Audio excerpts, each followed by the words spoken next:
I Mahatma ब्रह्म प्रज्ञानाम ब्रह्म, हा असं ब्रह्माचं झाड उभं करणार. तुम्ही सुद्धा घरी जाताना म्हणणार वाह काय कीर्तन झालं बुवा आज, काय बुवा बोंबाला आज कीर्तनात. घरी गेले मेरे अंगणो में तुम्हारा क्या काम, म्हणजे बुवाचं काय काम, आता संपलं बुवाचं. एखाद्याला कीर्तन गोड वाटलं ना ते लक्षात राहत नाही. तुमच्या माहितीसाठी सांगतो, हसायचं कीर्तन लक्षात राहतं. म्हणून कोरड्या गोष्टी चावटे बोल जगा शिकवे नाही मोल. कोरड्या गोष्टी चावटे बोल सांगणं म्हणजे कीर्तन नाही, ते जनरंजवणे फोल. हो, ते जनाचा म्हणजे तुमच्या श्रोत्याचा घेतलेला अमूल्य वेळाची बर्बादी. संसारातली इच्छा एक पूर्ण झाली की त्याच्या मागे 10 इच्छा निर्माण होतात. पण परमार्थातली एक इच्छा पूर्ण झाली की पुढची इच्छाच राहत नाही. सूरदासांना डोळे नव्हते. भगवान परमात्मा प्रसन्न झाले. सूरदासा मी तुझ्यावर प्रसन्न आहे, माग तुला काय मागायचे ते. ते म्हटले देवा मला काहीच नकोय, मला काहीच कमी नाहीये. नाही पण मी प्रसन्न झालोय, काहीतरी माग. एक काम कर ना, तुला दिसत नाही ना तर तुला मी डोळे देतो, सगुण रूपाने मी कसा दिसतो बघ बरं. देवा तुम्हाला जसा आता दिसतोय तेच बरं आहे, मला काही तुला बघायची गरजच नाही. पण देव आट्टाला पेटले. देव म्हटले नाही, माझी इच्छा आहे ना तुला माझं सगुण रूप दाखवायचे, मी तुला डोळे देतो, तू माझं सगुण रूप बघ बघ बरं एकदाच. देवाने कृपेने पाहिल्याबरोबर सूरदासांना दिसू लागलं. हा हा हा, एवढा गोड गोड देवाचं स्वरूप. आणि सूरदासांच्या डोळ्यात पाणी आलं. महाराज भगवंताचं स्वरूप पाहिल्यावर एवढा लाघव, एवढा कोमल, एवढा निरागस चेहरा देवाचा. सूरदासांनी हात जोडले, म्हटले देवा एक मागू का. देव म्हटले आतापर्यंत मी म्हणत होतो काहीतरी माग काहीतरी माग, तेव्हा काही मागत नव्हता. आणि आता तुला दिसायला लागलं, दिसायला लागलं की मागायला लागला. माझी इच्छा तू पूर्ण केली, आता तुझी काय इच्छा आहे माग. काही नाही म्हटले, आता माझे डोळे पूर्वी होते ना तसेच कर. ते म्हटले पहिलाच माणूस बघतोय मी, एवढं सुंदर तुला मी डोळे दिले, एवढी सृष्टी पाहायची तुम्ही, आणि तुम्ही म्हणताय माझं पहिल्यासारखं. नाही देवा, तुझं स्वरूप पाहिलं ना आता माझी कसलीच इच्छा राहिली नाही. परमार्थातलं एकदा मिळालं की दुसरं प्राप्त करायची इच्छा शिल्लक राहत नाही. हल्ली परमार्थात असमाधानी का आहेत तर साधनेत बिघाड नाही, तर साधना करणारा बिघडलाय म्हणून समाधानी नाही. नाम गोड नाम गोड नाम गोड नाम गोड पुरे गोड सकळही. रसना येरा रसा भेटे घेता घोटे अधिकही. अनेक रसे मरण गाठी अनेक रसे मरण गाठी येणे तुटे संसारी. रसना येरा रसा भेटे घेता घोटे अधिकही. तुका म्हणे आहार झाला तुका म्हणे आहार झाला हा विठ्ठल आमासी. रसना येरा रसा विटे घेता घोटे अधिकही. आता एकादशीला आमचं आगमन झालं. सांगू नये पण सांगावं लागतं आणि सांगितलं पाहिजे. आगमन झालं. आज खरी एकादशीला फलाहार असावा. आता नाही फलाहार एवढ्यांना होत, कमीत कमी फराळ असावा.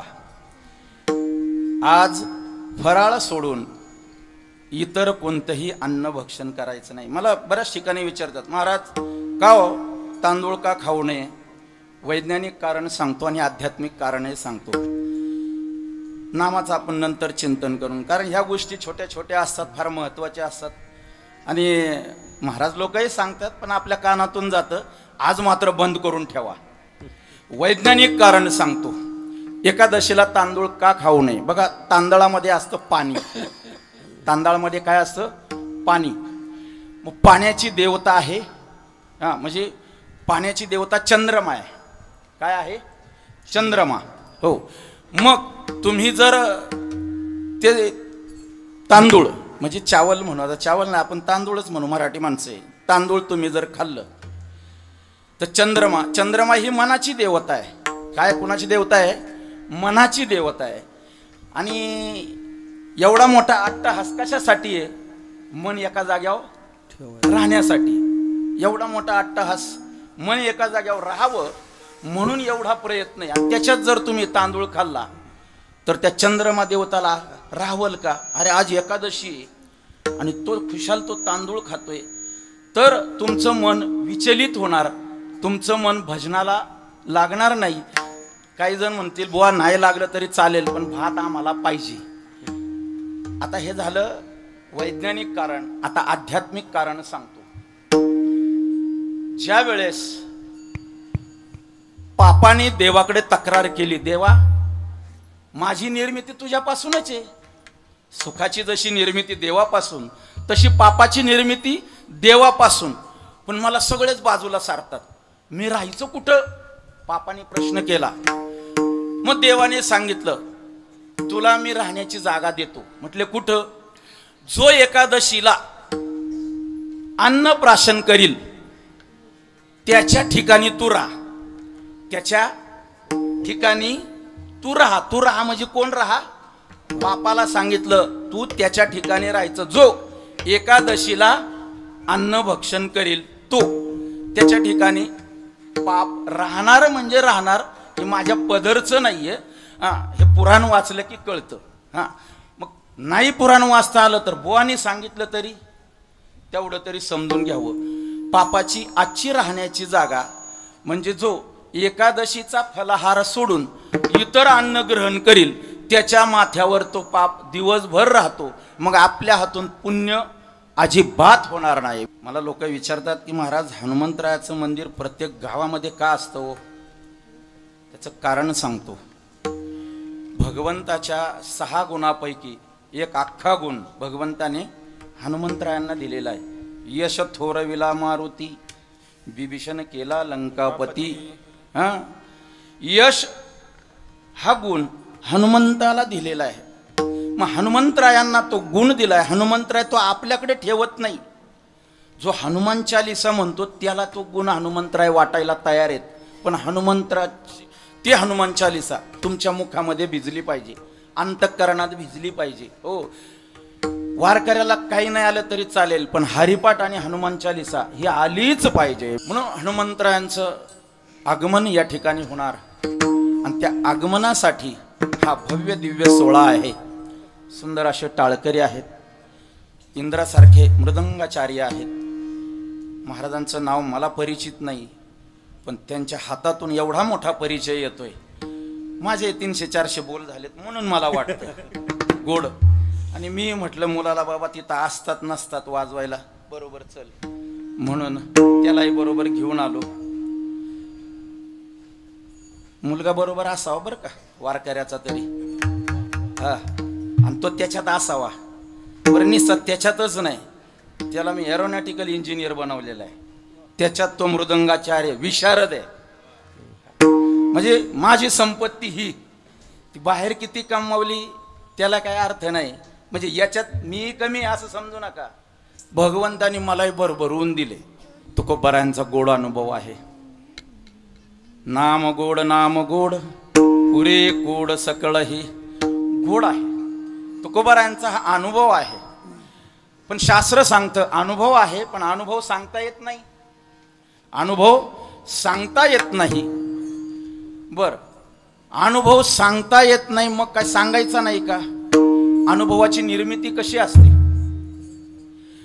अनुभवाची निर्मिती, अनुभवातून संस्काराची निर्मिती, संस्कारातून स्मृतीची निर्मिती, आणि स्मृतीतून जे निर्माण होतं त्याचं नाव आहे अनुभव. आज प्रत्येकाला हवा आहे सुख, समाधान. प्रत्येकाला हवा आहे, कुणाला नको आहे? प्रत्येकाला हवा आहे. मोठा महाराज असला तरीही, गाडी बंगला नोकर चाकर असलं तरीही, पण त्यांना वाटत असतं की आम्ही सुखात आहे. सुख त्याच्यात नाहीच आहे. महाराजांनी आत्ताच प्रमाण दिलं. संपत्ती आटे शरीर आटे, शरीर कमवलं सुख येईलच असं नाही. आमच्या घरात महाराष्ट्र केसरी झालाय म्हणून सांगतो. शरीर असलं सुख येईल असं नाही, संपत्ती असली तर सुख येईल असं नाही. जर संपत्ती येऊन सुखी असत तर रावण केवढा सुखी झाला असता.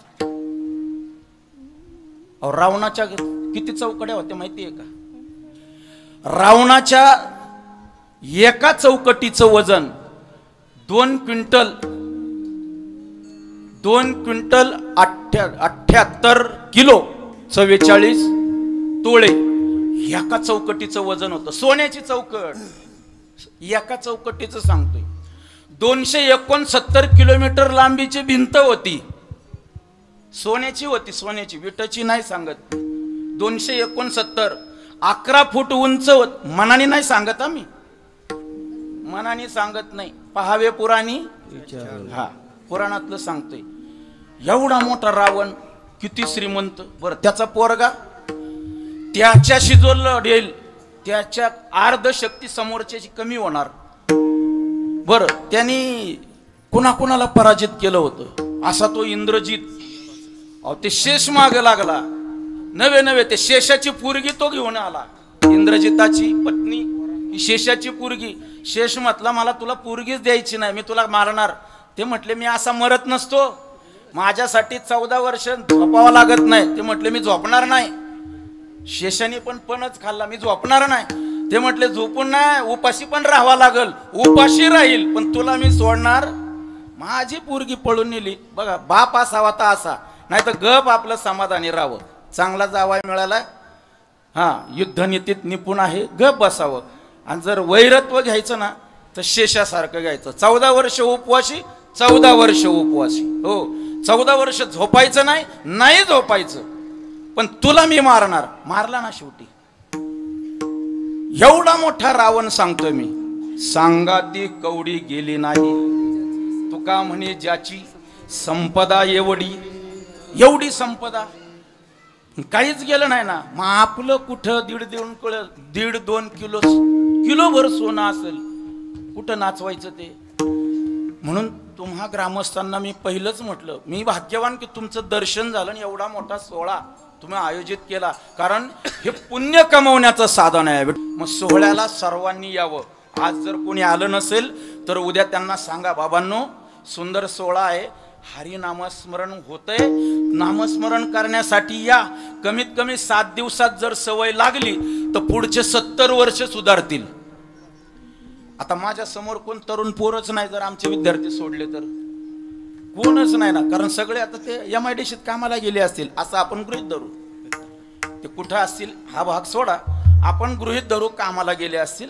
पण उद्यापासून सांगा, बाबा 7 दिवस नामस्मरण आहे, नामस्मरण सुंदर होते, उद्यापासून या, असं सगळ्यांना विनंती करून सांगा. आज जे आले नाही त्यांना, जे आले त्यांनी आठवणीने सांगा. कारण त्यांचं 1 पटीने पुण्य वाढल, तुमचं 100 पटीने पुण्य वाढल.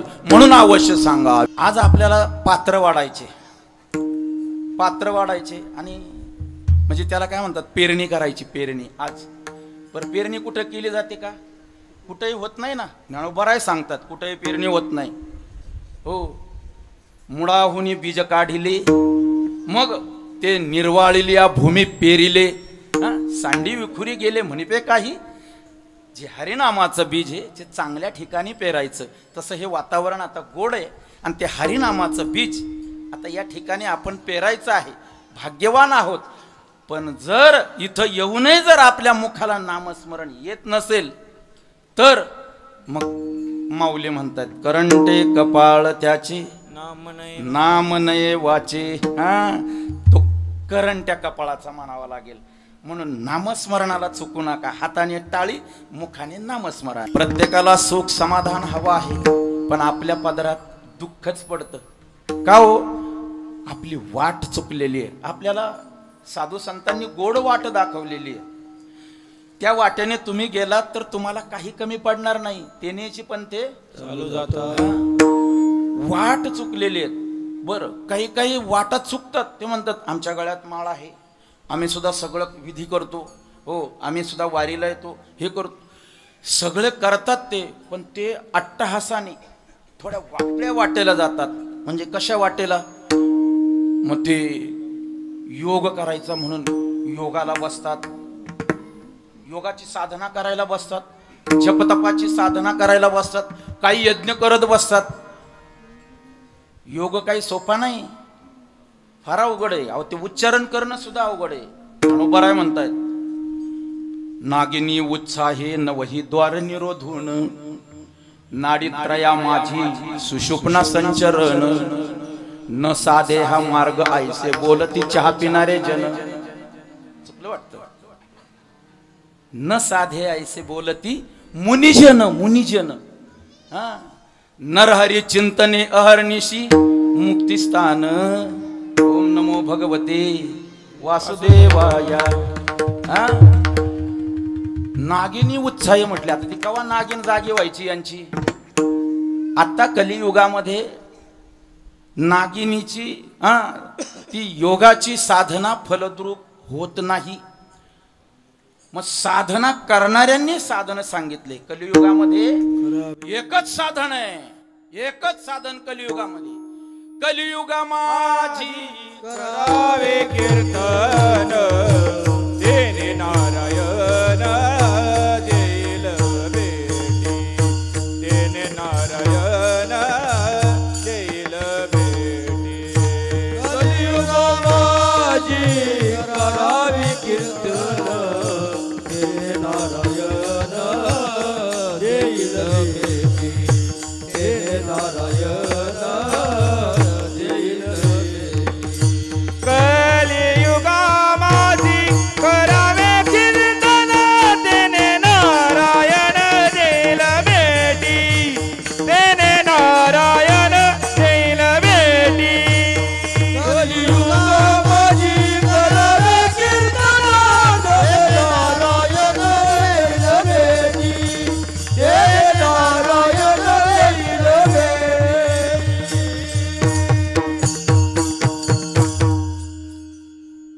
कलियुगा माझी करावे कीर्तन तेने नारायण देईल भेटी.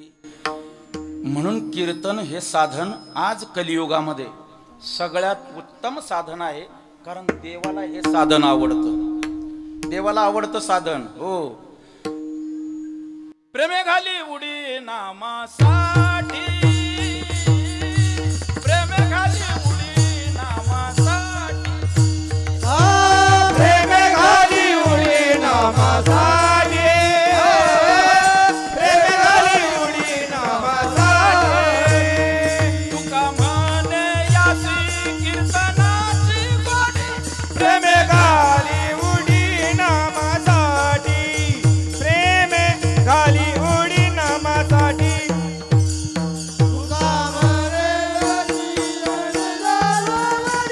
प्रेमे घाली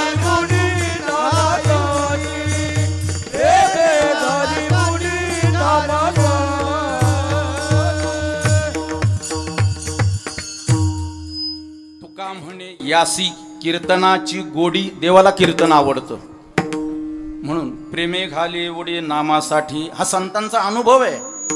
आता अनुभव आहे पण काहींना अनुवाद करता येत नाही. काय म्हटलं मी? काहींना अनुभव आहे, अनुवाद करता येत नाही. काहींकडं अनुभव नाही, अनुवादही नाही. काहींकडं अनुवाद आहे पण अनुभव नाही. काही ठिकाणी अनुभवही आहे आणि अनुवादही आहे. काही ठिकाणी अनुवाद नाही आणि अनुभवही नाही. अनुवाद म्हणजे सांगणे, अनुभव म्हणजे माहीत असणे. लक्षात ठेवा, याच्या पुढे काय नाही. अनुभव म्हणजे माहीत असणे, अनुवाद म्हणजे सांगणे. मागच्या महिन्यात अंबरनाथला कीर्तन होतं. आम्ही दोघेच गेलो होतो गल्ली गल्लीने. मग एका पानटपरीवाल्याला म्हटलं बाबा हे सप्ताह आहे असा असा आणि ते किती लांब असेल. त्याने आपल्या पानाला चुना लावता लावता म्हटलं बुवा तसल्या भानगडीत मी काय पडत नाही. आता ही तसली भानगडी होय. म्हणजे अनुभवही नाही, अनुवादही नाही. काही ठिकाणी अनुभव आहे पण अनुवाद नाही. अनुभव असतो पण अनुवाद करता येत नाही.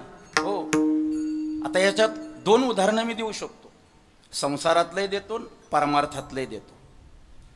याज्ञवल्क्य ऋषी, जनकाने 1000 गायी दान केल्याचा संकल्प केला होता. कोणाला? जो ब्रह्मवेत्ता असेल त्याला 1000 गायी दान. पर त्या गायी अशा नव्हत्या. गायीची शिंग सोन्याची, गायीचे पाय सोन्याचे, म्हणजे सगळे सोन्याने मडवलेले. गायीच्या झुली सोन्याच्या. मग आता किती सोनं लागलं असेल 1000 गायींना विचार करा. ही संकल्पना जनक राजाची. जो ब्रह्मवेत्ता असेल त्याने ह्या गायी घेऊन जाणे. आता एवढे तिथे विद्वान पण एकही उठला नाही. पण याज्ञवल्क्य तिथं होते. याज्ञवल्क्य उठले आणि आपल्या सौभाग्यवतीला म्हणजे गार्गीला सांगितलं उठा आणि गायी हाका आपल्या आश्रमाकडे घ्या. गार्गीने गायी हाकायला सुरुवात केली. 1000 गायी. तेव्हा जनक राजा म्हटले, अहो याज्ञवल्क्य थांबा, कुठं चालवल्या गायी? ते म्हटले आश्रमाकडे. पण माझं संकल्पना काय आहे, जो ब्रह्मवेत्ता असेल त्याने गायी घेऊन जायच्या. याज्ञवल्क्य काही बोलले नाही, काही बोलले नाही. त्यांनी गायी हाकायला सुरुवात केली. धर्मपत्नीला सांगितलं गायी घ्या. जनक राजा म्हणतात, अहो तुम्ही ब्रह्मवेत्ते आहात का ते सांगा. 1 नाही 2 नाही काहीच नाही. मला सांगा, याज्ञवल्क्य जर म्हटले असते हो मी ब्रह्मवेत्ता आहे. याज्ञवल्क्य ब्रह्मवेत्ते नव्हते का? होते. पण ते जर म्हटले असते मी ब्रह्मवेत्ता आहे, तर त्यांच्या ठिकाणी असणारं ब्रह्माचं सामर्थ्य हे त्यावेळेस नाहीसं होतं का? मी आला. जिथं मी येतो तिथं पुण्य राहत नाही. जिथं मी येतो तिथं शुद्ध तत्व राहत नाही. जिथं मी येतो तिथं देवाचा साक्षात्कार राहत नाही. म्हणून मीला बाजूला सारा. जनक राजाने त्यांचं खूप स्वागत केलं. म्हटले वा, जो ब्रह्मवेत्ता असतो त्याला अनुभव असतो पण सांगता येत नाही. अनुभव आहे पण सांगता येत नाही. ज्ञानोबराय गोड वर्णन करतायत. ज्ञानोबराय म्हणतायत, किंबहुना शब्दू स्मरणदानी आणि प्रसिद्धू याही संबंधू नाही येथे. अमृत अनुभवातली गोड ओवी आहे. हा, शब्दाचा अनुभवाच्या ठिकाणी संबंध येत नाही. शब्द जर अनुभवाला वापरले तर तो अनुभव कच्चा ठरतो. म्हणून मी 50 वर्ष वाऱ्या केल्यात, कधी चुकूनही देवाला माहिती आहे ना. आजचं कीर्तन तुम्हाला आवडते की नाही याच्याशी मला काही घेणं देणं नाही. माझं कीर्तन माझ्या देवाला आवडावं म्हणून माझा प्रयत्न चालू आहे. काही ठिकाणी अनुभव नसतो पण अनुवाद भरपूर असतो. लय अनुवाद, फार ब्रह्माचं झाडच. म्हणजे आमच्यासारखं असं टवटवीत बोलत बसणार, हा आय महात्मा ब्रह्म प्रज्ञानाम ब्रह्म, हा असं ब्रह्माचं झाड उभं करणार.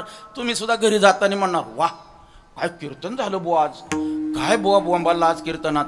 घरी जास्तवर घरी गेले, मेरे अंगणो में तुम्हारा क्या काम. म्हणजे बुवाचं काय काम, आता संपलं बुवाचं. म्हणजे काय कीर्तन झालं. एखाद्याला कीर्तन गोड वाटलं ना ते लक्षात राहत नाही. तुमच्या माहितीसाठी सांगतो, हसायचं कीर्तन लक्षात राहतं. म्हणून कोरड्या गोष्टी चावटे बोल जगा शिकवे नाही मोल. कोरड्या गोष्टी चावटे बोल सांगणं म्हणजे कीर्तन नाही, ते जनरंजवणे फोल. हो, ते जनाचा म्हणजे तुमच्या श्रोत्याचा घेतलेला अमूल्य वेळाची बर्बादी. हो, म्हणून बोलतात, अनुवाद भरपूर करतात पण अनुभव शून्य. अनुभव नाहीच. म्हणजे तर अनुभव नाही असं कीर्तनकाराने तरी कीर्तन करू नये. मग अनुभव कसा असतो तो तुकोबराय म्हणतात, जसा अनुभव संतांना आला तसा अनुभव तुम्हाला आला तर तुम्ही त्या ठिकाणी तो अनुभव सांगा. आपल्याला देव भेटलेला आहे, तो कळत नाही, तो कळावा म्हणून एवढा अट्टाहास आहे. तुम्हाला वाटेल एका जन्मात कळल, एका जन्मात देव कळत नसतो. पैठणच्या मालकाच्या घरी किती वर्ष होतं? 36 वर्ष. शांती ब्रह्मांच्या घरी होते, त्यांना देव कळला. मग आपलं कुठं? म्हणून देव कळावा याच्यासाठी एवढी प्रार्थना आहे. तो आपल्याला कळला पाहिजे. संतांना कळला नाही. जिवंत उदाहरण पैठणच्या मालकांचं. मग आपल्याला तो कळावा, तो कळण्यासाठी एवढा प्रयत्न आहे. म्हणून संतांचे अनुभव आपण घ्यावे. त्या अनुभवाला कस आणि धस अभ्यासाने लावायचा. हो, कारण ते सोपं नाही. अभ्यासाहुनी गहन पार्था मग ते ज्ञान, आणि ज्ञानाहुनी ध्यान विशेष जे. सोपं नाही, ते अवघड आहे. पण एकदा तुम्हाला कळलं ना, ते कळलं असं कळत नाही. ते कळण्यासाठी आपल्याला गोडी लागली पाहिजे. गोडी मेन काय झाले, आपल्याला गोडी लागत नाही परमार्थाची. नाही लागत. मंदिरात चला म्हटलं, तुम्ही व्हा पुढं. आलोच मी. अहो 7 वाजता हरिपाठ सुरू करायचा आहे. चला 3-4 तुम्ही आले तर 5वा होईल. व्हा पुढं. मी आलोच. जरा म्हशीला चारा टाकतो आणि येतो. पण चारा टाकून तरी येतो म्हटलं ना. ते नाही आले ते 4 जणांचं काय जाणार नाही. पण त्याने ऐकलेलं असतं ना, चारा टाकून येतो म्हटलं आणि आलाच नाही. मग देव नाराज होतो बरं का. आणि देवाला ना नाराजी आवडत नाही. देवाला देवाची स्तुती लय आवडते. देवाला जो जास्त विचारतो ना त्याच्यावर देव लय प्रेम करतो. म्हणून काही नाही आलं, नका कीर्तनकार हो, नका प्रवचनकार हो, तुम्ही नामधारक व्हा. बुवा नामधारक म्हणजे काय हो? जो नामधारक झालेला असतो ना त्याचं देव भजन करत असतो. तुकोबाराय म्हणतात मला याची गोडी लागली.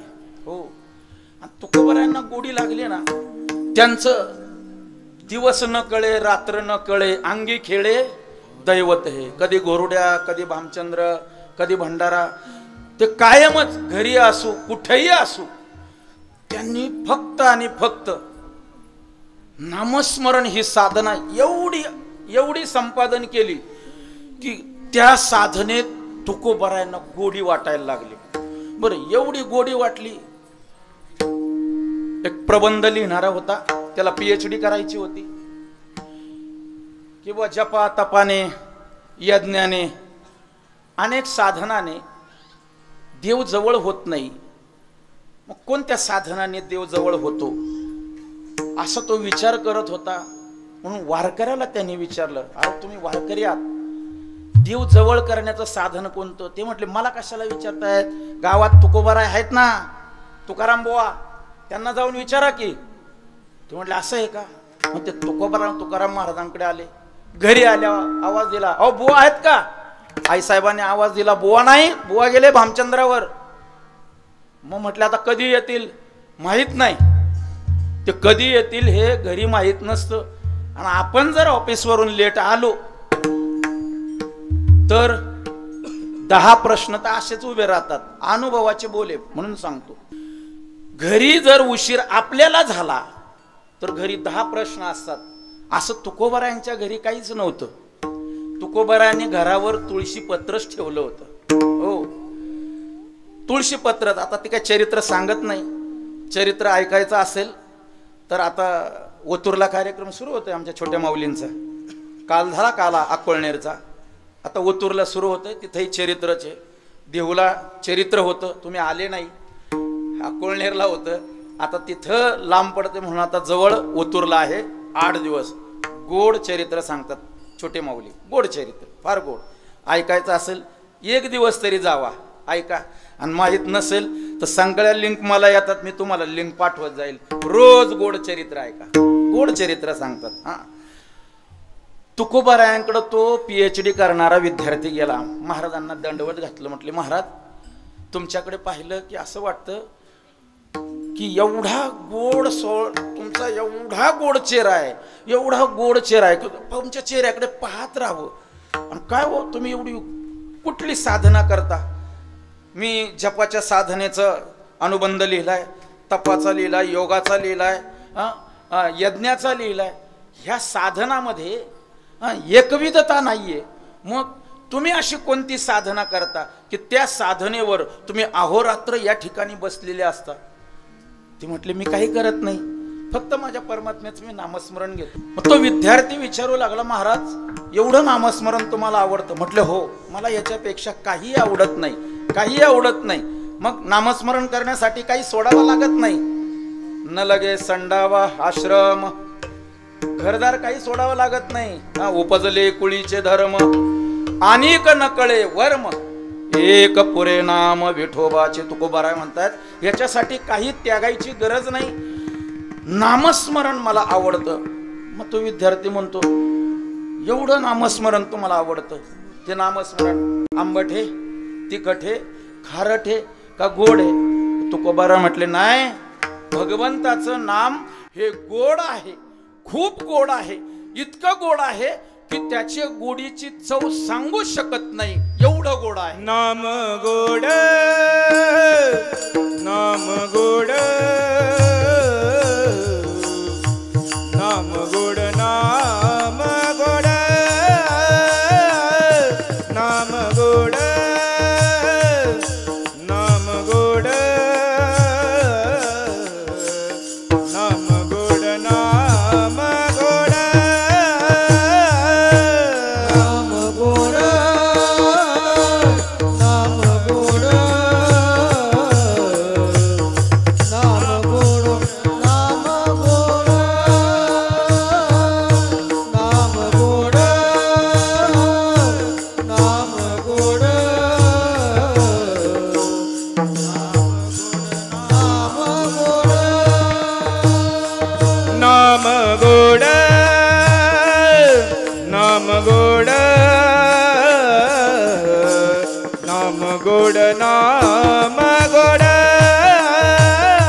नाम गोड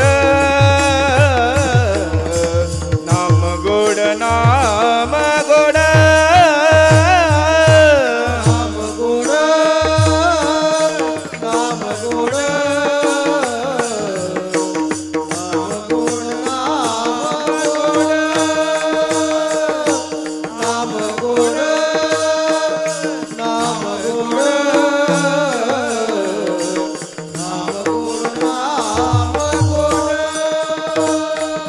पुढे कोड सकळही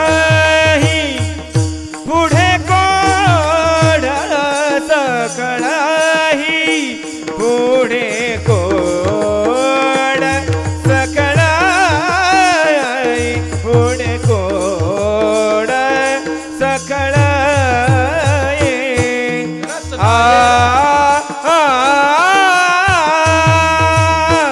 रसनायरा रसाविटे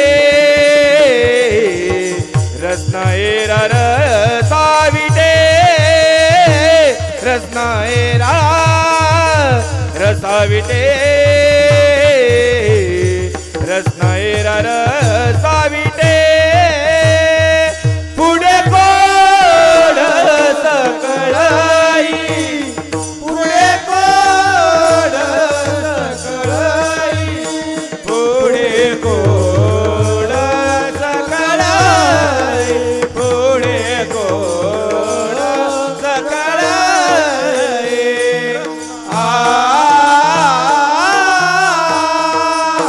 रसनायरा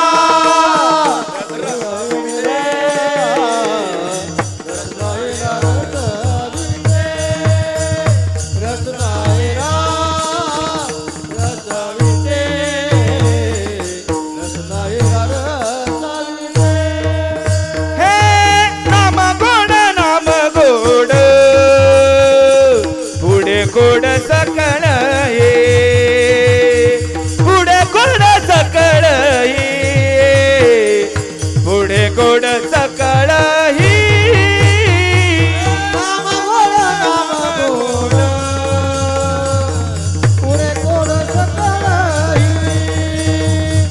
पुरे कोड सकळही पुरे कोड सकळही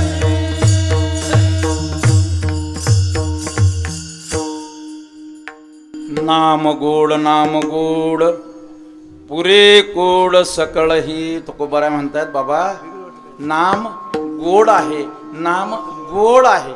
आता एकदा सांगितलं असतं तर कळलं असतं आपल्याला. बरं महाराज सांगतायत नाम गोड एकदा सांगितलं तरी कळलं असतं बाबा नाम गोड आहे. पण 2 वेळा सांगतायत नाम गोड नाम गोड. आता याचे मी 2-3 कारणं सांगतो. काय बाबा नाम गोड आहे नाम गोड आहे. आई ज्या वेळेस आपल्या मुलाला एखादी गोष्ट तळमळीने सांगत असते ना तेव्हा ती त्याला सारखी सारखी सांगत असते. सारखी सारखी बाबा तिकडं जाऊ नको बाबा. हां एकदा सांगल 2दा सांगल आणि मग 3ऱ्यांदा म्हणत कार्ट्या उन्हात मरू नको सावलीत येऊन मर की.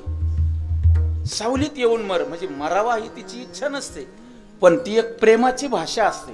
हो मग ते एवढं तळमळीने सांगते. तसं या ठिकाणी तुकोबारांचा वात्सल्य भाव आहे की बाबांनो नाम हे गोड आहे नाम हे गोड आहे. हां म्हणून तुम्ही ते घ्या. हां बरं गोड हा शब्द रसवाचकतेच्या दृष्टीने आहे. रसवाचक रसन इंद्रियाचा तो भाव आहे गोड. मग नाम हे गोड आहे म्हणजे रसन इंद्रियाचा भाव आहे. हो मग ते नाम जर गोड आहे तर किती गोड आहे. जिव्हे गोड 3 अक्षरांचा रस अमृत जयास पिके पुढे. हो म्हणजे रस या तत्व रसना या तत्वासाठी नाम हे गोड आहे आणि सुख या तत्वासाठी सुद्धा नाम हे गोड आहे. तुम्हाला सुख हवं ना मग हे नाम गोड आहे. नाम हे रस आहे म्हणून तुकोबाराय म्हणतात त्याला त्यासारखं सेवन करा. नाम हे गोड आहे नाम हे गोड आहे. अहो नाम गोड आहे बरोबर आहे. किती गोड आहे हो नाम किती गोड आहे. अमृताहुनी गोड नाम तुझे देवा. देवा त्या देवाचं नाव किती गोड अमृताहुनी. आता मला सांगा किती जणांनी अमृत पिले? म्हणजे कुणाला जर अमृताची चव माहीत असेल, आजची पंगत त्याच्या घरी, आजची पंगत त्याच्या घरी. माहितीये का अमृताची चव? अमृत रोज पडतं बरं का. आणि त्यातल्या त्यात पौर्णिमेचा चंद्र असतो ना, पौर्णिमेचा चंद्र, त्या चंद्राच्या माध्यमातून अमृत पडत असतो. पौर्णिमेच्या रात्री संपूर्ण शिंतोडा पडलेला असतो पृथ्वीवर. अमृताचा सांगतोय मी. आता हा अमृताचा शिंतोडा कोणासाठी आहे? आपल्यासाठी. आपल्याला ते व्यस्ताच येणार नाही ना, तो वेचणारा वेगळाच आहे. जैसे शारदीयेचे चंद्रकळे माझी अमृत कन कोवळे, ते वेचिती मनोमवाळे चकोरत लगे. त्या चकोर पक्षासाठी ते अमृत असतं. बरं, आपल्या आतमध्ये, पडजिबेच्या आतमध्ये सुद्धा रोज अमृत पडतं. रोज ब्रह्मरंध्रातून रोज अमृत श्रवत असतं. पण ते अमृत आपल्या जिभेच्या शेंड्यावर जर पडलं तर तुम्हाला समाधी लागणार. खोटं नाही सांगत मी. माऊलींचा 6व्या अध्याय काढा म्हणजे कळल तुम्हाला. तुमच्या जिभेच्या शेंड्यावर जर तुमच्या पडजिभेतलं अमृत तुमच्या शेंड्यावर आलं की तुम्ही ब्रह्मज्ञानीच. उद्यापासून तयारीला लागा. तुम्ही म्हणाल कसं काय बुवा जिभेच्या शेंड्यावर घ्यायचं? हा, त्याचं दोहन करावं लागतं जिभेचं.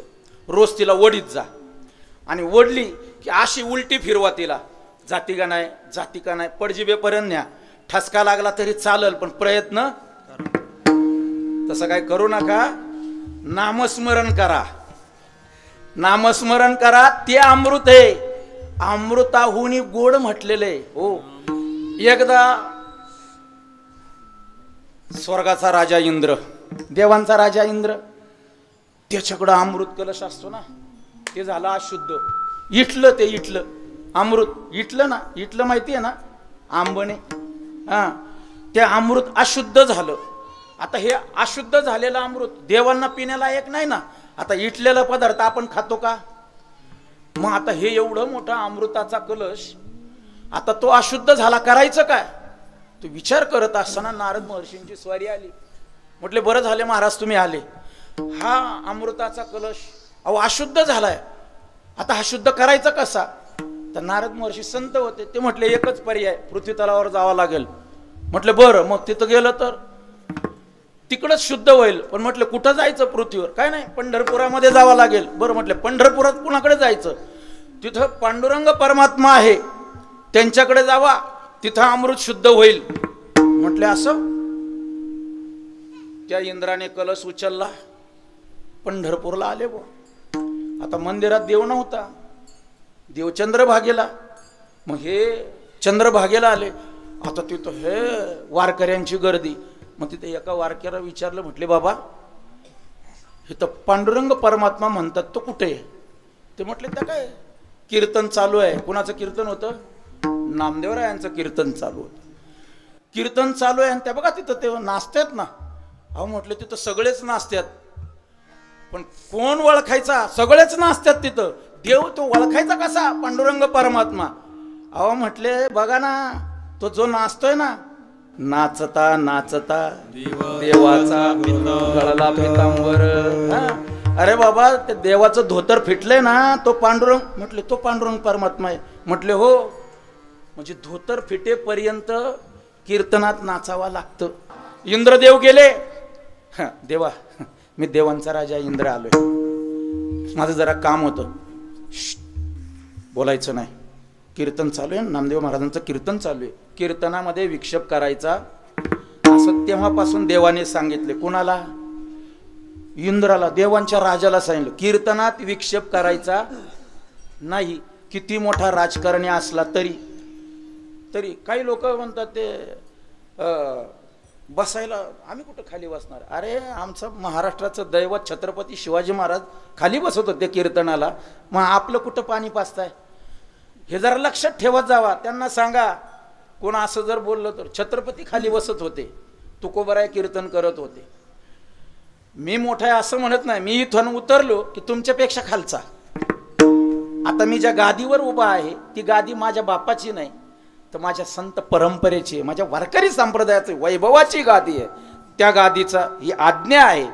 त्याप्रमाणे देवाने सांगितलं कीर्तनात विक्षेप करायचा नाही. शांत बस. झालं कीर्तन संपलं. कीर्तन संपलं. देवा माझं काम होतं.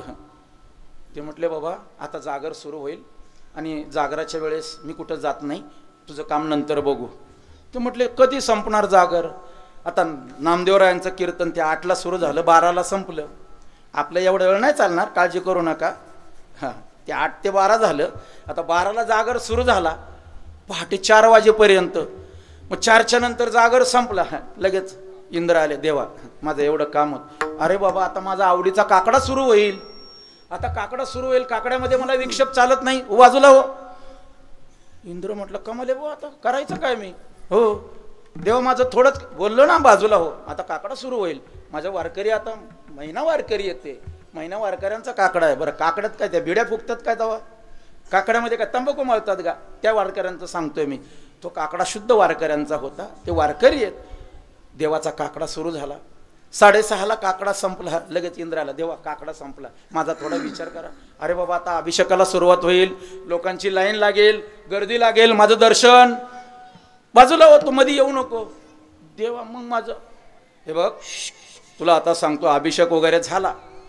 अभिषेक झाला की आज एकादश, उद्या द्वादश आहे. द्वादशीला चोखोबारायांच्या घरी आमची पंगत आहे. त्या पंक्तीमध्ये येते तर तुझा विचार करू. बरोबर म्हटलं ठीक आहे. अभिषेक झाला. 7ला पारणं सोडायचं होतं. सर्व संत मंडळी चोखोबारायांच्या घरी गेले. संत मंडळीची पंगत पडली. प्रसाद वाटणार तेवढाच इंद्र गेले देवाच्या बाजूला. देवा माझं एवढं काम. देवा म्हटले चोखोबा इकडे या. देवाने चोखोबाला हाका मारली. हे कोण आहे, त्यांचं काय काम आहे बघा बरं. कालपासून त्यांनी माझं डोकं खाल्लंय, काय काम आहे एवढं बघा. चोखोबा म्हटले या इकडं. जसं एखाद्या मंत्र्याने पियाला सांगावं आणि पियाने त्याप्रमाणे तातडीने यावं, तसं चोखोबा पुढं आले. म्हटले या इकडं बाजूला या, काय काम आहे तुमचं? ते म्हटले मी देवांचा राजा आहे. बरं पुढं बोला. नाही हे अमृत अशुद्ध झाले, आता ते शुद्ध करायचे. मी कालपासून इथं आलोय. म्हटले कालपासून? म्हटले हो. कधीपासून? काय नाही ते नामदेवरायांचं कीर्तन चालू होतं. म्हटले हो. मग कीर्तनानंतर काय नाही जागर झाला. बरं म्हटले मग ते कलश? म्हटले माझ्या हातातच होता. बरं जागरानंतर काकडा सुरू झाला. तुम्ही? मी तिथेच होतो. बरं काकड्यानंतर अभिषेक देवाचा झाला. मी तिथेच होतो. बरं मग आता तुमच्याकडे पंक्तीला आलो, देवाने तुम्हाला काम सांगितलं तेवढं माझं काम पूर्ण करा. चोखोबाराने ते कलश हातात घ्यावा आणि चोखोबायाचे गोड वर्णन नाथबाबा करतायत. नाथबाबा म्हणतायत चोखोबारायांचं चरित्र वर्णनामध्ये नाथबाबा गोड वर्णन करतायत. ते कलश हातात घेतला आणि मग चोखोबारा म्हणतात नामामृता पुढे कायसे अमृत हे बापुडे, ऐसा नामाचा बडीवार गोडी जाणे गिरिजावर. या नामाचा किती बडीवार? गिरिजावर म्हणजे पार्वतीचा पती, त्याला एवढी गोडी लागली त्या नामाची गोडी. नामे जोडे ब्रह्मज्ञान. ज्याला नामाची गोडी लागते ना तो काय काय जोडतो तो नाथबाबा सांगतायत. अभंग ऐका. नाथबाबा सांगतायत ज्याला नामाचं वेड लागतं त्याच्याकडे काय काय येतं. नामे जोडे ब्रह्मज्ञान, भुक्ती मुक्ती नामे जाण. एका जनार्दनी सार, ब्रह्मज्ञानाचे हे घर. नामामृता पुढे कायसे अमृत हे बापुडे. अरे बाबा घे तुझं अमृत, जा शुद्ध झाला. अरे कालपासून तुझं नामा अमृताच्या रहाट गाडग्यात तुझं अमृत फिरत होतं, ते कधीच शुद्ध झालं. ते म्हटले हो. ते नाम आम्हाला घेता येईल का? तुम्हाला घेता येणार नाही. तुम्हाला म्हणजे इंद्रदेवाला, स्वर्गातल्या कोणत्याही देवाला नामस्मरण करण्याची आज्ञा नाही. नामस्मरण करण्याची आज्ञा फक्त कोणाला आहे? तुम्हा आम्हाला आहे. तुम्हा आम्हाला म्हणजे देवाच्या पुढे कितवा नंबर आहे आपला? पहिला नंबर. की आपला पहिला नंबर, नंतर देवाचा नंबर. कारण ते नंतर इथं येणार आहे. येऊ लागती माघारे मृत्यू लोकात, ते नंतर येणार. आपण तर आलेलो आहे. आणि मग वेळ दौडू नका, नामस्मरण करा. विठोबा जय जय विठोबा, जय जय विठोबा रखुमाई विठोबा रखुमाई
ते नाम गोड आहे, किती गोड आहे, अमृतापेक्षाही गोड आहे.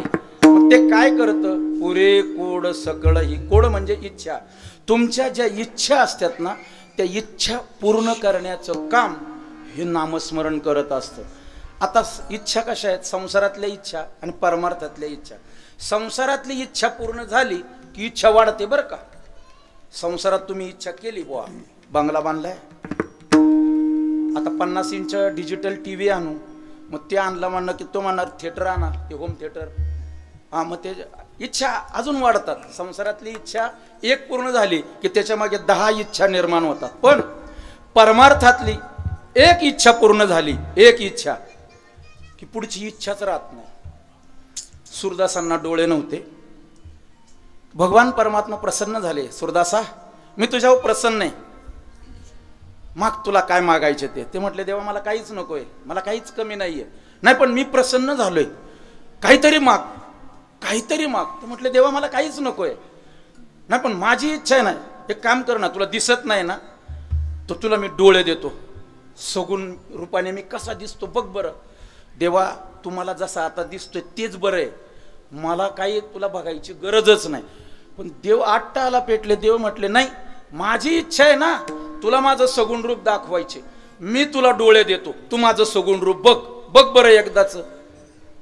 देवाने कृपेने पाहिल्याबरोबर सूरदासांना दिसू लागलं. हा हा हा हा, एवढा गोड गोड देवाचं स्वरूप, किती गोड, किती गोड. राजसकुमार मदनाचा पुतळा, रवी शशिकळा लोपलिया, एवढं गोड स्वरूप देवाचं पाहिलं आणि सूरदासांच्या डोळ्यात पाणी आलं. महाराज, भगवंताचं स्वरूप पाहिल्यावर एवढा लाघव, एवढा कोमल, एवढा निरागस चेहरा देवाचा. अरे जी लक्ष्मी जिच्या मागं सगळे लागले होते ती याच्या मागं लागली, म्हणजे आता याचं वैभव वेगळंच असेल. एवढं स्वरूप पाहिल्यानंतर सूरदासांनी हात जोडले, म्हटले, देवा एक मागू का? देव म्हटले, आत्तापर्यंत मी म्हणत होतो काहीतरी माग, काहीतरी माग, तेव्हा काही मागत नव्हता, आणि आता तुला दिसायला लागलं, दिसायला लागलं की मागायला लागला. म्हणजे तिथून पासून पद्धत पडली वाटतं, दिसायला लागलं की मागायचं. तुला आता दिसायला लागलं आणि तू मागायला लागलं. बरं आता माग, तुझी इच्छा आहे तर माझी इच्छा तू पूर्ण केली, आता तुझी काय इच्छा आहे माग. काही नाही म्हटले, तुला मी असं पाहिलंय ना, आता माझे डोळे पूर्वी होते ना तसेच कर.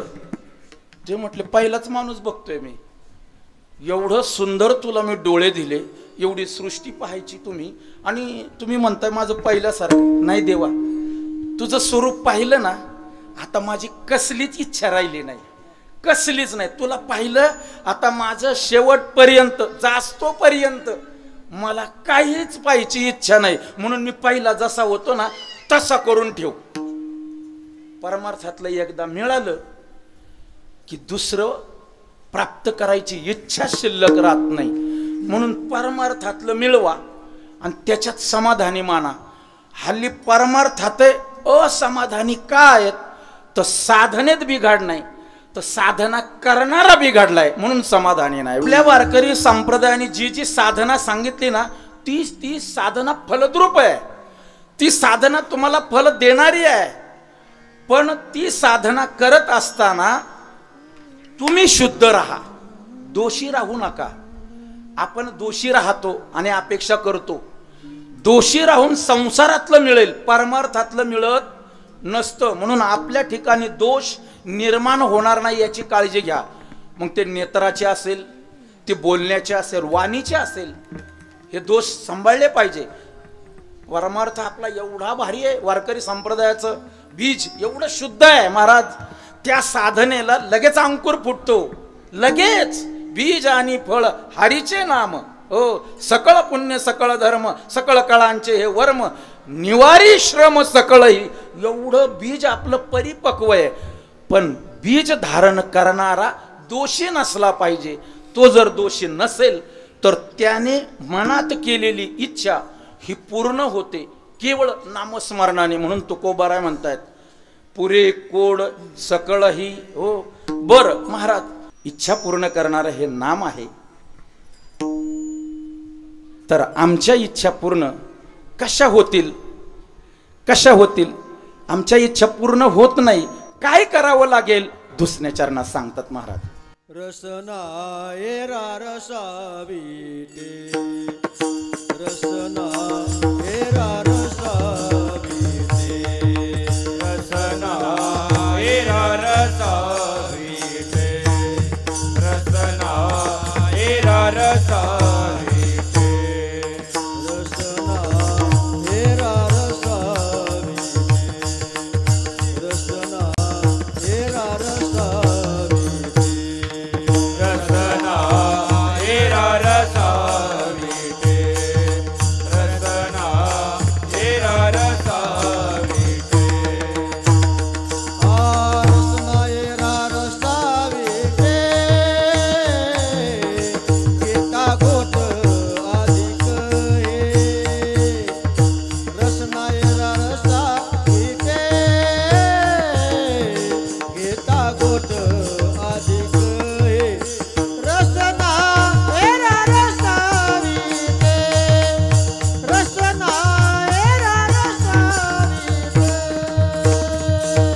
रसना एरा रसाविते, गीता गोट अनेक हे. रसना एरा रसाविते, गीता गोट अनेक. रसना एरा रसाविते, रसना एरा रसाविते.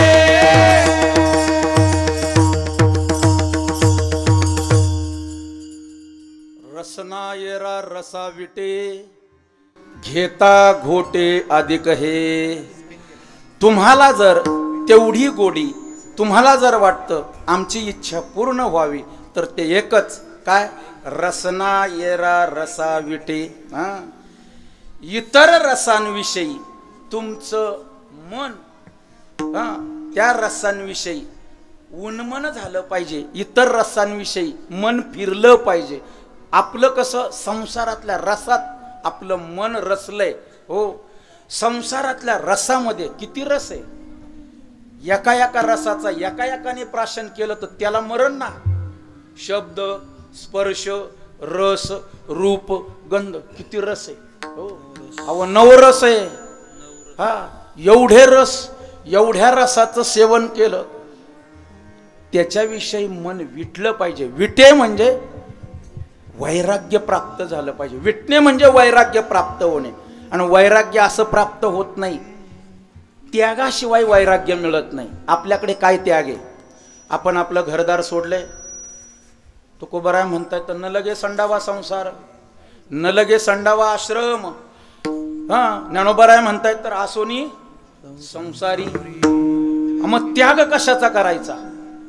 आणि त्यागाशिवाय तर तुम्हाला काही प्राप्त होणार नाही. मग त्याग कशाचा करायचा? त्याग तो ऐसा करा अहंकारा दौडावे, अहंकार दौडावे, अहंकार दौडावे, ऐसा करा अहंकार दौडावे, अहंकार दौडावे, अहंकार दौडावे,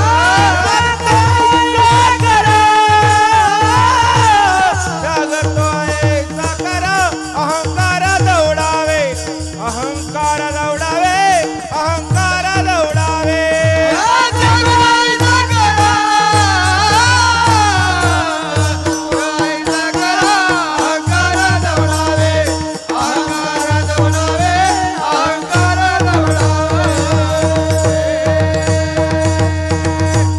त्याग तो ऐसा करा. काय करा? अहंकारा दौडावे. अहंकार म्हणजे काय? हे मज चिस्तव झाले मी, हे मी आणि हे सगळं माझं आहे. या दोन गोष्टीचा तुमच्या अंतःकरणात जोपर्यंत त्याग होत नाही. अहो लहानपणापासून कष्ट केले, हे सगळं कष्टाने उभं केलंय. बाप जाद्याचं काय नव्हतं. मी हा मी आहे ना, लय घातक आहे. आणि याचा त्याग जेव्हा होईल तेव्हा खऱ्या अर्थाने तुमच्या नामाला कोंब फुटतील. कोंब. तुमच्या नामस्मरणाला पालवी फुटेल. नवे नवे नामाचा वृक्ष तयार होईल. एवढं मोठं प्रगल्भता तुमच्याकडे निर्माण होईल. केव्हा? अहंकारा दौडावे. त्याचा त्याग तुमच्याकडे जोपर्यंत येत नाही तोपर्यंत तुमची साधना फलद्रूप होत नाही. म्हणून तुकोबाराय म्हणतायत रसना येरा रसा विटे घेता घोटे अधिक हे. ह्या नामस्मरणाचे तुम्ही एका घोटाने नाही, 2 घोटाने नाही, 100 घोटाने नाही, सारखं ब्रह्मरस घेई काढा तेने हिडा वारेल. हा रस आहे आणि हा रस आपल्याला सेवन करता आला पाहिजे. हो. आणि हा रस इतर रसापेक्षा वेगळा आहे. त्या रसाला तुम्ही जर विटलात, त्या रसाचं जर वैराग्य तुम्हाला प्राप्त झालं तर हा रस तुमच्या अंतःकरणात उतरेल. आणि हा रस एकदा अंतःकरणात उतरला की मग इतर ज्या काही अनेक ज्या गोष्टी आहेत ना, त्या गोष्टी तुमच्यापासून दूर जातील. तिसऱ्या चरणात सांगा. अनिकार से मरण गाठी, अनिकार से मरण गाठी, अनिकार से मरण गाठी, अनिकार से मरण गाठी, अनिकार से मरण गाठी, अनिकार से मरण गाठी, अनिकार से मरण गाठी, अनिकार से मरण गाठी, ये तुझे संसार, ये तुझे संसार, रसा विटे, रसनाया, रसा विटे, हे तुझी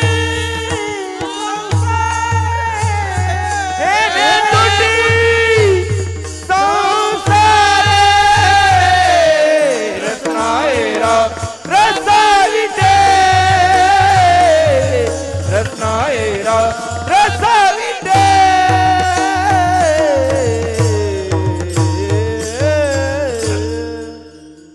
अनिकार से मरण गाठी येणे तुटी संसारे. अनिकार से इतर रसाने मरण आहे. जे अनेक आहे ते माईक आहे आणि जे माईक आहे ते दुःखदायक आहे. प्रमाणे याला अनेक न लगे माईक पदार्थ तेथे माझे अर्थ नको देवा. जे अनेक आहे ते माईक आहे आणि जे माईक आहे ते दुःखदायक आहे. येर ते माईक दुःखाची जनती नाही आदी अंती अवसानी. कीर्तनात प्रमाण नाही आलं तर गोड नाही वाटत. कीर्तनात प्रमाण आलं तर गोड वाटतं. म्हणून अनिकार रसे हे गोड वाटण्यासाठी इतर रसांना बाजूला सारायचं हा. आणि येणे तुटी, येणे म्हणजे या नामस्मरणाने काय होतं, येणे तुटी संसारे. हो, मग ह्याची थोर भक्ती आवडते देवा. आणि संकल्पावी माया संसाराची कोणत्या साधनाने, येणे तुटी संसारे. हा, अशा प्रकारची साधना तुकोबाराय म्हणतात मी केली. तो विद्यार्थी अजूनच खुश झाला. हो, तो विद्यार्थी म्हटला महाराज याविषयी तुमचा काय अनुभव, तुमचा काय अनुभव शेवटच्या चरणात सांग. तुका म्हणे आहार झाला, तुका म्हणे आहार झाला, तुका म्हणे आहार झाला, तुका म्हणे आहार झाला.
रसनायरा रसा विठे विठली बुवा. तुका म्हणे आहार झाला, हा विठ्ठल आम्हासी. तुकोबाराया सांगतात माझ्यासाठी माझा विठ्ठल परमात्म्याचं नाम हे आहार झालं. हो, तुकोबारायांना तहान भूक काहीच नाही, तहान हरपली भूक काही लागत नव्हतं. हो, तो माझ्यासाठी आहार झाला. हो, एवढं तुकोबारायांच्या मेवणी आई साहेबांसाठी म्हणजे आपल्या बहिणीसाठी म्हैस घेऊन आले होते पुण्यावरून. गुळवे कुटुंब, दूध प्यायला म्हैस महाराजांकडे काही नाही म्हणून ते घेऊन आले. आपला भाऊ आला म्हणून एवढा आई साहेबांना आनंद झाला, जिजाऊला आनंद झाला. सकाळी सकाळीच महाराजांना सांगितलं अहो आज कुठल्या डोंगरावर जायचं नाही, आज भजन घरी करा. ते म्हटले का? भाऊ आलाय माझा. मग चांगली गोष्ट आहे, चांगलं जेवण बनव, जीव घाल, माझं काय काम आहे. अहो पण ते पाहुण्यांचा आदर करणं आपलं काम आहे. माझी इच्छा आहे तुम्ही इथं भजन करा ना, तिथं तरी करणार, इथं तरी करणार ना, इथंच भजन करा. बरोबर म्हटले काय हरकत नाही, मी इथंच भजन करतो, चालू दे तुझं. आईसाहेबांनी सुंदर भावाला जेवण केलं, सुंदर जेवण केलं. महाराजांना सांगितलं जेवण झालंय, चला पाहुणे आणि तुम्ही बसून घ्या. बंधुरात जेवायला बसले, महाराजही बसले. सुंदर पक्वान्न बनवले होते आईसाहेबांनी, सगळं जेवण वाढलं. आईसाहेबांकडून चूक झाली होती, जेवणात मीठच नव्हतं, मीठच नव्हतं. जेवण वाढलं आणि पुंडलिकावर देवर झालं. महाराजांनी सुरुवात केली, पहिल्याच घासाला भावाचं तोंड वाकडं झालं. महाराजांनी आपली जी सुरुवात केली स्टार्ट टू एंड, आईसाहेबांनी भावाला म्हणायचं पोळी देऊ का, कुरडई देऊ का, भाजी देऊ का. भाऊ नको म्हटला की महाराज म्हणायचे आणि इकडं आणि इकडं आणि इकडं. ती म्हटली मी जेवण माझ्या भावाला केले, मी माझ्या भावासाठी केलंय, कधी न येणारा पाहुणा माझा भाऊ, त्याच्यासाठी एवढं जेवण भारी केलं मी, हे काय खातच नाही. आणि हे आपलं सप्त्याची पंगत जोडल्यावर आणि बसलंय आणि इकडं आणि इकडं आणि इकडं. आता हे जेवलंच नाही, कसं बस वाढलेलं पहिलं जेवण संपवलं, महाराज आपले पोटभर जेवले, मेवण्यांचं जेवण झालं, दोघं आपल्या वसरीवर बसले. आता महाराजांकडे काय कात तांबाखू चुना बिना काय नव्हतं तसलं, आणि जर असलंच तर काय मुखशुद्ध तुळशी दळ, तुका म्हणे मी दुर्बळ. माझ्याकडे काय नाही, देवाला द्यायला मी तुळशी दळ तुळशीचं पान वापरतो, मेवण्याला काय स्पेशल देणार आहे का? तो काय आपला मेवणा आहे होय तवा, तो महाराजांचा मेवणा आहे. असू द्या. आईसाहेब म्हटल्या भाऊ माझा जेवलाच नाही, भाऊ माझा जेवलाच नाही. आणि मग आता आतमध्ये आईसाहेबांनी जेवायला घेतलं, हे दोघं गप्पा मारत बसले. आईसाहेबांनी जेवायला सुरुवात केली, पहिला घास घातला, आईसाहेबांचं तोंड वाकडं झालं, का मीठच नव्हतं. तरी म्हटलं माझा भाऊ जेवला का नाही, आतूनच आवाज, अहो ऐकलं का, या इकडं. ते म्हटले आता काय राहिलं, इकडं या म्हटलं ना. महाराज आले, हा बोला काय झालं, काय झालं, तुम्हाला काय वाटलं नाही माझा भाऊ जेवला नाही? ते म्हटले मग मी काय आता त्याला भरवत बसू, मी काय त्याला चारत बसू का, त्यांनी जेवायचं ना. मग अहो तसं नव्हे, मग कसं, अहो जेवणामध्ये मीठच नव्हतं, तुम्हाला सांगता येत नाही. ते म्हटले अगं जेवण तू बनवलंय, तुझा भाऊ आलाय, तू मीठ टाकायला विसरले, त्याला मी काय करू? अहो पण मी विसरले, तुम्ही तरी सांगा ना. म्हटले आवले तुला सांगू, काय खातो आम्ही कासया संगती, कैसे लागते नेनोमुखी. आवले आम्ही काय खातो हे आम्हाला काही कळत नाही, आमचं एकच रामकृष्ण हरी नित्य जो वदे वैखरी. ऐका शब्द फार गोड आहेत. कोण म्हटलं ना रामकृष्ण हरी का म्हणता, त्याला प्रमाणाने सांगा. रामकृष्ण हरी नित्य जो वदे वैखरी, तयाचे नुरे पाप नाशे त्रिविध हा ताप. आवले मी रामकृष्ण हरी शिवाय काही ग जेवत नाही, काय खातो आम्ही, कसं लागतं आम्हाला त्याची काहीच कळत नाही. तुका म्हणे आहार झाला हा विठ्ठल आम्हासी, रसनायरा रसा विटे घेता घोटे अधिकही. तुका म्हणे आहार झाला, तुका म्हणे आहार झाला, तुका म्हणे आर झाला, तुका म्हणे आर झाला. विठ्ठल आम्हाची, विठ्ठल आम्हाची, रचनायरा रसा विटे, रचनायरा रसा विटे. विठ्ठल आम्हासी, विठ्ठल रसनायर रस विटे, रसनायर रस विटे. घेता घोट अधिक घेता घोट घेता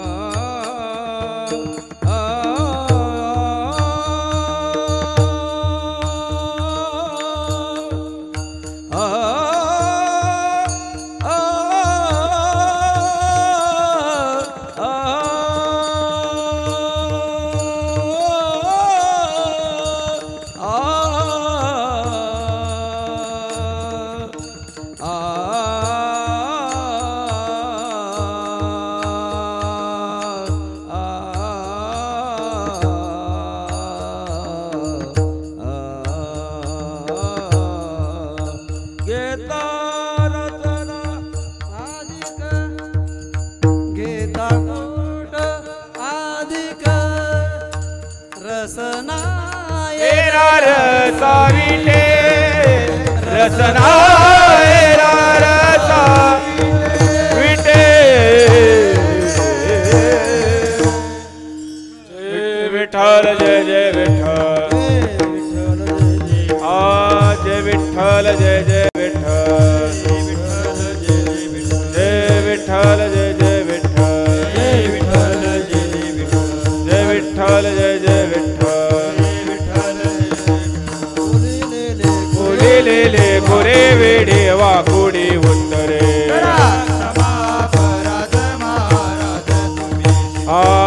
नाही विचारिला अधिकार म्या आपुला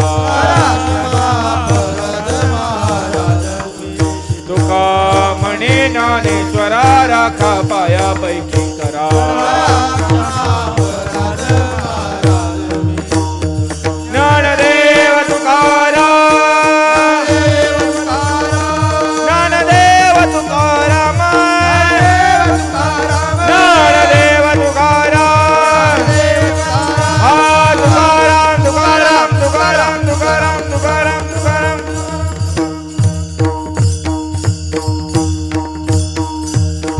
कुंडली गवधारी विठ्ठल श्री ज्ञानदेव तुकाराम सब संतान भगवान की जय ज्ञानेश्वर महाराज की जय गुरु तुकाराम महाराज की जय भैरवनाथ महाराज की जय